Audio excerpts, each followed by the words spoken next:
clima de Copa do Mundo Feminina, vamos relembrar uma das edições mais surpreendentes do torneio, que foi a Copa do Mundo de 2011, que foi disputada na Alemanha, e logo a seleção alemã era uma das grandes favoritas, não apenas por jogar em casa, mas também porque era naquela altura a atual bicampeã da Copa do Mundo. Os Estados Unidos, lógico, também estavam entre as grandes favoritas. A seleção americana era simplesmente a atual bicampeã olímpica e seria tricampeã olímpica no ano seguinte, em 2012. E o Brasil também estava muito cotado, Marta estava no auge e a seleção brasileira era a atual bivice das Olimpíadas e sempre disputando ali com jogos muito disputados com os Estados Unidos. Então todo mundo imaginava que o título ia ficar entre uma dessas três seleções favoritas, mas quem levou foi a seleção japonesa, que começou a competição sem crédito nenhum. O Japão tinha pouca representatividade no futebol feminino até então, mas liderada pela Romari Sawa, até hoje a única jogadora asiática que já foi eleita melhor do mundo. A seleção japonesa não só ganhou esse título histórico, né, por ser uma zebra, mas foi muito marcante também, porque foi meses depois da tragédia de Fukushima, o Japão em um momento super delicado, e essa seleção japonesa feminina trouxe ali um alento para o povo japonês. Vamos relembrar tudo sobre esse Mundial de 2011 depois da vinheta.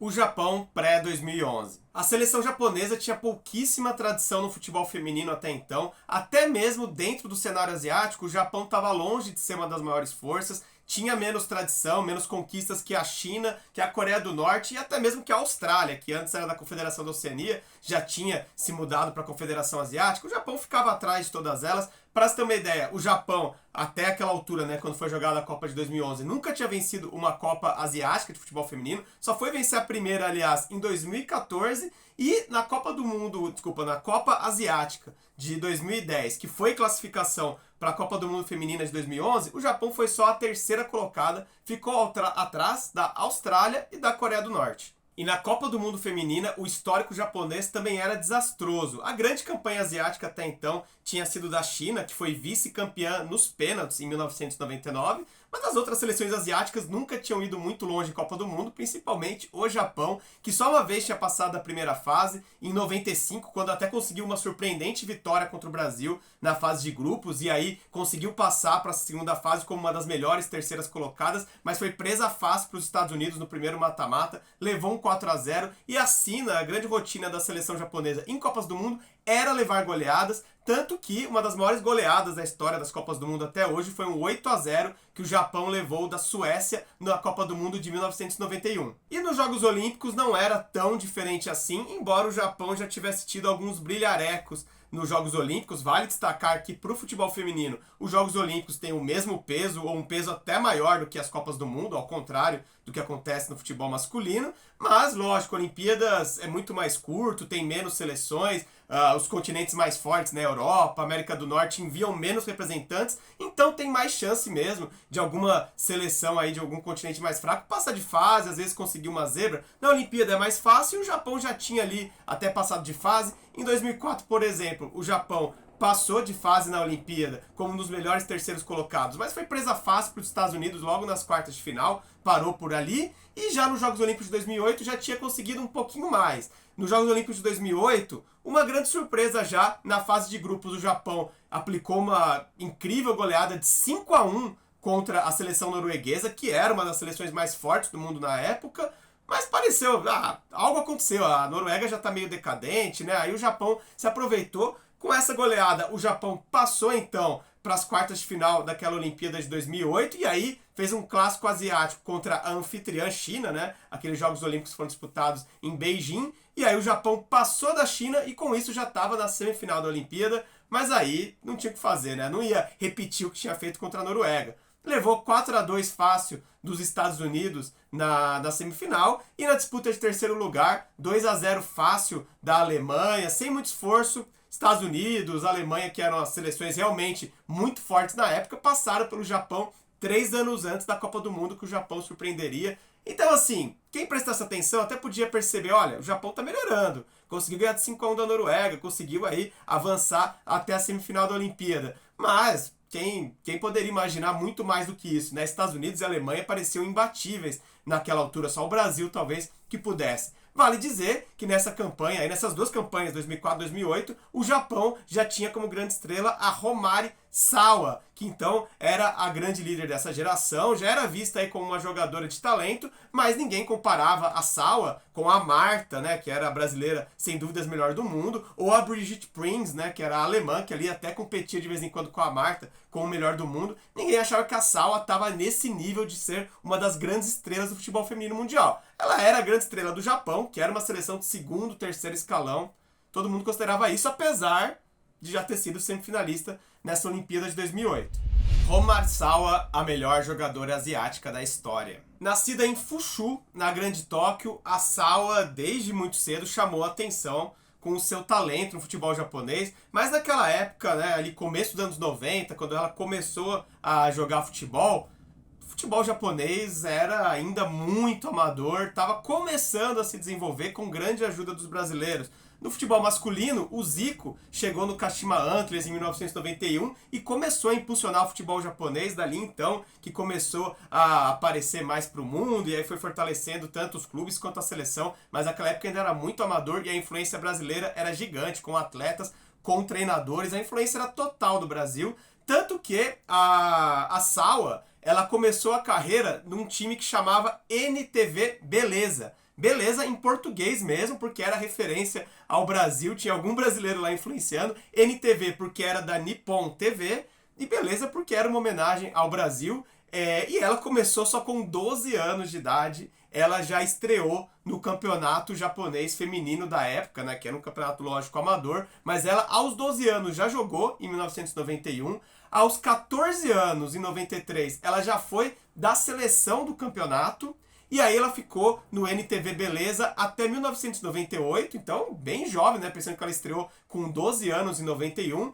E ela, dali em diante, ajudou o time a conquistar 3 vezes a Liga Japonesa, ser uma das grandes forças do futebol japonês feminino naquele começo, né, da história do futebol feminino do Japão. E ela frequentemente aparecia lá na seleção do campeonato, mas era muito jovem, mas já dá pra ver. Com 12 anos já jogava, 14 anos já foi para a seleção do campeonato, já dá para ver que ela era diferente. Ela jogava como meia e atacante e já tinha feito 79 gols com a camisa do NTV Beleza, quando em 1999 chamou a atenção de times do campeonato mais organizado do mundo até então, que era dos Estados Unidos. Nos anos 90, o futebol feminino basicamente era organizado mesmo, assim, tinha uma estrutura maior nos Estados Unidos e a Sawa se destacou tanto no Japão que foi então chamada para um time americano. Ela foi para o Denver Diamonds em 1999 e em 2001 se transferiu para o Atlanta Beat, que era um clube recém-fundado, e ela teve a honra de marcar o primeiro gol da história do Atlanta Beat. Jogou por lá até 2004, então não é que ela era uma das maiores estrelas do futebol feminino nos Estados Unidos, mas conseguia ali se jogar também, né, no nível mais alto do mundo, que era os jogos do campeonato americano. Mas aí em 2004 ela voltou para o Japão. Claro que no Japão ela voltou a deitar, né? Voltou a reinar sozinha.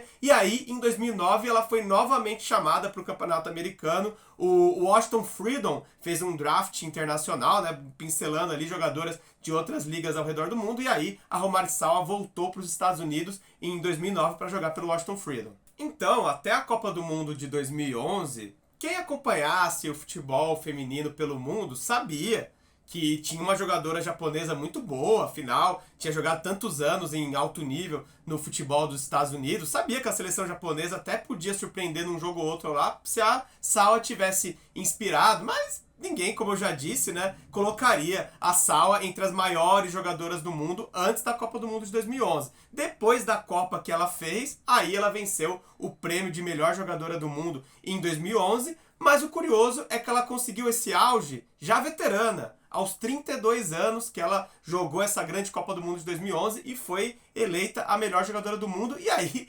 depois ela falou, pô, já cheguei no meu auge, vou voltar pro meu país. E aí ela voltou pro futebol japonês logo em seguida, lá em 2011, foi jogar pelo Kobe Leonessa até o final da carreira em 2015 e ainda conseguiu outros feitos com a seleção japonesa que a gente vai começar a contar agora. A Copa do Mundo Feminina de 2011.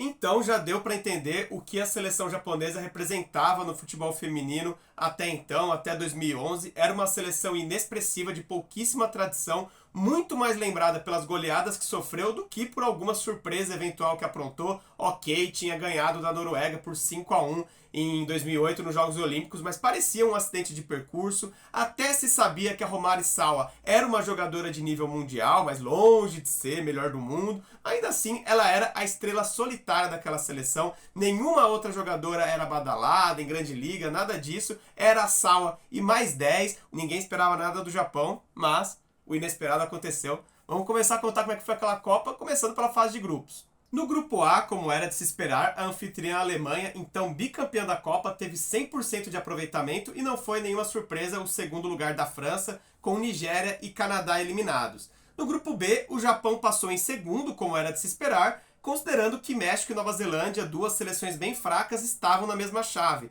A líder foi a Inglaterra com 100% e o Japão parecia já ter feito tudo o que podia daquele Mundial. Ganhou apertado da Nova Zelândia por 2-1, goleou o México por 4-0 com 3 gols de Sawa e levou 2-0 da Inglaterra, como era de se esperar, considerando que as inglesas já vinham melhorando no futebol feminino e eram atuais vice-campeãs europeias naquele Mundial. Já no grupo C, uma surpresa. A Suécia fez 2-1 nos Estados Unidos e foi a líder, mas a derrota até pareceu estratégia das americanas, já que, passando em segundo, as bicampeãs olímpicas conseguiriam evitar um confronto com a Alemanha até a final. Então, para finalizar no grupo D, a esperançosa seleção brasileira teve 100% de aproveitamento, com a Austrália na segunda colocação, já mostrando como a seleção norueguesa vinha decadente por perderem para a campeã asiática Austrália em um jogo decisivo na última rodada. Vem então mata-mata e aí sim começou o conto de fadas da seleção japonesa, que tinha logo nas quartas de final a seleção alemã pela frente jogando em Wolfsburg,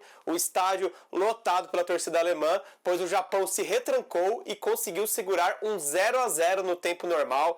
As alemãs mal conseguiram chutar a bola no gol japonês nos 90 minutos e veio a punição na prorrogação. No começo do segundo tempo, Maruyama apareceu livre na área alemã e em um chute cruzado fez o gol que levou as asiáticas para uma histórica semifinal de Copa do Mundo. As adversárias seriam as suecas, que bateram a Austrália com facilidade por 3-1. Do outro lado da chave, a França venceu a Inglaterra nos pênaltis após empate por 1-1 no tempo normal. E os Estados Unidos derrotaram a seleção brasileira num jogo equilibradíssimo também nos pênaltis, como era comum naqueles tempos, Brasil e Estados Unidos, jogos equilibrados e as americanas levando a melhor. Nas semifinais, os Estados Unidos fez o que se esperava e venceu a França por 3-1 com muita tranquilidade, e aí foi para a final para esperar o vencedor de Suécia e Japão. Lógico que a Suécia era a favorita e começou assim mesmo. Com 10 minutos do primeiro tempo, a Suécia já saiu na frente e parecia que a final ia ser Estados Unidos e Suécia. A chance dos Estados Unidos se vingarem e derrotarem a única seleção que tinha vencido a seleção americana na primeira fase, mas foi aí que o Japão mostrou que não sabia jogar só na retranca, foi pra cima e virou o jogo, primeiro com gol de cabeça da Kawasumi e depois com gol de cabeça da Sawa. Algo impensável considerando a menor estatura do time japonês. E o gol que selou a classificação foi um espetáculo. Um gol de cobertura da Kawasumi após rebote da goleira sueca. O Japão terminou vencendo por 3-1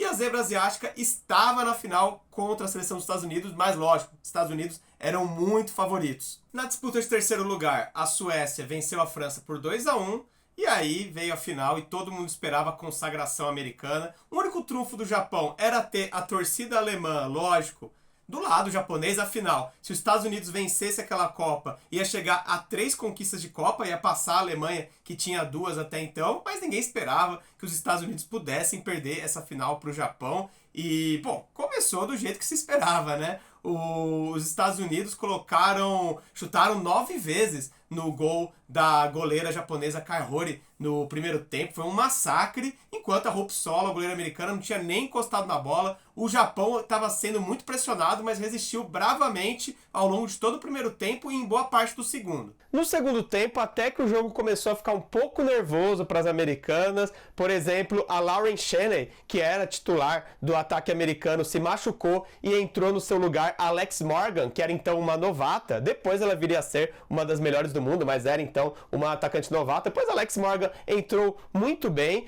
Teve um outro momento de tensão ali com 18 minutos, quando o Japão enfim encaixou um contra-ataque e aí a Ono apareceu na cara do gol da Hope Solo, mas aí foi marcado impedimento, um impedimento polêmico, difícil dizer se foi ou não. Enfim, parecia então ali que o Japão conseguiria mexer com os nervos americanos, só que aí, aos 24 minutos, veio o gol que parecia ser o começo da goleada ou o gol do título. A Rapinoe achou lá, lançou para Alex Morgan, que fez 1-0, venceu a goleira Kaori. Os Estados Unidos abriu 1-0 com 24 do segundo tempo. Parecia o fim do sonho japonês, mas quando tudo caminhava para uma vitória apertada dos Estados Unidos na final, o Japão reuniu forças para empatar, se aproveitando de uma falha da defesa. Depois de cruzamento pela direita, a Weller disputou bola com a Miyama e, na hora de afastar, chutou em cima da companheira Krieger. A número 8 nipônica ficou com a sobra e mandou para o gol, sem chance para Hope Solo. E aí a seleção japonesa tinha mais uma prorrogação no seu caminho, mas com algumas diferenças em relação àquela prorrogação das quartas de final, quando superou a Alemanha em Wolfsburg. Naquelas quartas de final, o estádio inteiro estava contra a seleção japonesa. Dessa vez, na final em Frankfurt, era o contrário. A maior parte do estádio estava apoiando a seleção japonesa, mas também tinha uma diferença desfavorável. Se nas quartas de final o Japão conseguiu sair na frente da prorrogação e as alemãs não conseguiram reagir, dessa vez os Estados Unidos saíram na frente e as japonesas tiveram que achar força para reagir. Vale uma informação que eu ainda não falei no vídeo, mas ainda dá tempo. A treinadora, né, dessa seleção americana, que era então bicampeã olímpica, né, ia pro tri, a treinadora era a sueca Pia Sundhage, que agora é a treinadora da seleção brasileira, agora nessa próxima Copa do Mundo que vai ser disputada agora em 2023 na Austrália e Nova Zelândia. Então os Estados Unidos era fortíssimo, já era muito surpreendente, né, ter chegado na prorrogação contra o Japão, mas aí os Estados Unidos saiu na frente, parecia que tudo estava dando certo, que vinha mais um título americano aí, e a estrela da Alex Morgan, que estava brilhando muito. A Alex Morgan, que como eu disse, veio do banco, ela achou um cruzamento para o Wambach na prorrogação, e aí os Estados Unidos saiu na frente, ali 2-1 no acumulado, né, 1-0 na prorrogação, parecia que o título era americano. Só que aí o Japão, aos 11 minutos do segundo tempo, um cruzamento da Miyama, a Sawa, sempre ela ali, como eu sempre digo, as japonesas com menor estatura, não foi um gol de cabeça, mas a Sawa conseguiu aparecer ali no meio da defesa americana e desviar a bola pro gol, e com isso, então, 2-2 na prorrogação. O Japão ainda teve que se segurar nos minutos finais. Os Estados Unidos criou chances ainda de fazer o 3-2 e até o Japão teve expulsa a zagueira Iwashi Shimizu no último minuto do jogo. Lá, as americanas ainda bateram uma falta, mas não teve jeito. Terminou empatado em 2-2 e iríamos para os pênaltis. O estádio alemão está muito empolgado, né? Mas a verdade é que os Estados Unidos eram favoritos também nos pênaltis. Afinal, tinham a Hope Solo, que era, de longe, a melhor goleira do mundo na época. Pois o Japão não se amedrontou com a Hope Solo, muito pelo contrário, teve tranquilidade. Das 4 primeiras cobranças acertou 3, a Hope Solo pegou só uma. Já no caso das americanas foi o contrário. As americanas perderam as 3 primeiras cobranças com Box, Lloyd e Riff. Na quarta tentativa americana, a Wambach fez, mas aí bastou a Kumagai acertar sua cobrança no ângulo e garantir o título japonês com 3-1 na disputa de pênaltis. E todo mundo comentou naquele dia, eu tenho que falar, né, do comentário que no Brasil se falou muito, porque todo mundo disse, as americanas pipocaram nos pênaltis, né, perderam as 3 primeiras cobranças. Pois, grande coincidência, naquele mesmo dia, 17 de julho de 2011, o Brasil se dividia, né, alguns assistiam a final da Copa do Mundo Feminina e outros, a maior parte, assistia a Copa América Masculina. Nas quartas de final, o Brasil enfrentava o Paraguai e, o Brasil perdeu por 2-0 para o Paraguai naquela disputa de pênaltis. Incrivelmente, 4 jogadores brasileiros perderam seus pênaltis, então uma grande semelhança aí das americanas com os brasileiros da seleção masculina naquele dia. Só para comentar, uma grande coincidência, perderam 3 pênaltis americanas e os brasileiros perderam os 4, não acertaram nenhum. 2-0 para o Paraguai nos pênaltis. Só quis comentar a coincidência, mas voltando ao que interessa, a final da Copa do Mundo Feminina, esse título japonês foi muito impactante. E nos Estados Unidos, por exemplo, a gente sabe que o país parou para ver a final da Copa do Mundo Feminino. O futebol feminino há muito tempo tem grande público nos Estados Unidos. Tanto que, ao final do jogo, o presidente americano Barack Obama foi ao Twitter parabenizar a seleção japonesa. E no Japão, esse título inesperado foi ainda mais impactante, né, positivamente, porque, como eu comentei já, 4 meses antes da Copa do Mundo, o Japão tinha passado pela tragédia de Fukushima, que foi um grande terremoto acompanhado de um desastre nuclear que deixou milhares de vítimas, uma das maiores tragédias da história do Japão. Apenas 4 meses depois, a seleção japonesa conseguiu essa incrível zebra na Copa do Mundo feminina e foi uma rara boa notícia num período muito difícil da história japonesa. E o que é mais impressionante, a Copa do Mundo foi sim uma enorme zebra, mas dali em diante o Japão ganhou confiança e mostrou que era sim um bom time, tanto que começou a fazer ótimas campanhas, sempre ainda com a Romari Sawa como grande estrela do time. Primeiro, elas foram medalha de prata nos Jogos Olímpicos de Londres, já em 2012, no ano seguinte, eliminando o Brasil nas quartas e perdendo a final para os Estados Unidos. Depois foram vice da Copa do Mundo seguinte, em 2015, de novo perdendo a final para as americanas, dessa vez uma goleada de 5-2. Em 2015, Sawa se aposentou e aí o Japão voltou a ser coadjuvante nas principais competições, inclusive com uma campanha fraca nos Jogos Olímpicos de Tóquio, disputados em casa em 2021. Então não dá pra gente saber se o Japão vai voltar um dia a ter aí um papel de destaque no futebol feminino. Hoje em dia o Japão não figura mais entre as grandes forças, né? Desde que a Romari Sawa se aposentou, o Japão perdeu esse status depois de 2015, mas vai saber, vem aí essa Copa do Mundo de 2023, quem sabe o Japão ressurge. De qualquer forma, esse título de 2011 vai ficar para sempre na história. Então é isso, quem acompanha a última divisão sabe que a gente muito raramente fala de futebol feminino aqui, porque não é a nossa especialidade mesmo, mas agora com essa Copa do Mundo e cada vez os eventos de futebol feminino felizmente estão atraindo mais atenção no Brasil, a gente também quer entrar nessa onda e vamos sim acompanhar de perto essa Copa do Mundo de futebol feminino, sempre torcendo para a seleção brasileira sim, mas também para as zebras, né, que é o que a gente gosta aqui na última divisão. Então vamos acompanhar essa Copa do Mundo de 2023. E bom, antes de encerrar aqui o vídeo, só deixar alguns recados. O primeiro deles, para quem não sabe, o Última Divisão está transmitindo jogos da Série B do Campeonato Brasileiro no aplicativo Dale. Você baixa o Dale no seu celular e aí você primeiro, né, acompanha a gente nas redes sociais, porque lá a gente sempre informa qual jogo da Série B que a gente vai transmitir em cada rodada, e aí você vai ver qual jogo a gente vai transmitir. Na hora você entra no aplicativo Dale, procura a transmissão do Última Divisão, e aí você pode assistir o jogo ao vivo, totalmente de graça, sem travar nada. Transmissão muito boa mesmo, dá essa força pra gente. Falando em dar uma força, também vale falar, né, para quem quiser comprar essas belas camisas aqui e ajudar a gente, os uniformes do Última Divisão estão à venda, você pode olhar aí na descrição para saber como comprar um uniforme do Última Divisão. E outra forma de ajudar a gente financeiramente é através do Catarse, o nosso plano de financiamento coletivo. Também está explicado aí embaixo como você pode participar. Com uma pequena quantia mensal, aí tem alguns planos, com uma pequena quantia você ajuda o nosso projeto, e aí tem algumas vantagens. Você participa de um grupo de WhatsApp com a gente, escolhe temas de vídeo, enfim, tem várias vantagens. Então é isso, eu fico por aqui e deixo um forte abraço, até a próxima. E vai Brasil e as zebras na Copa do Mundo Feminina!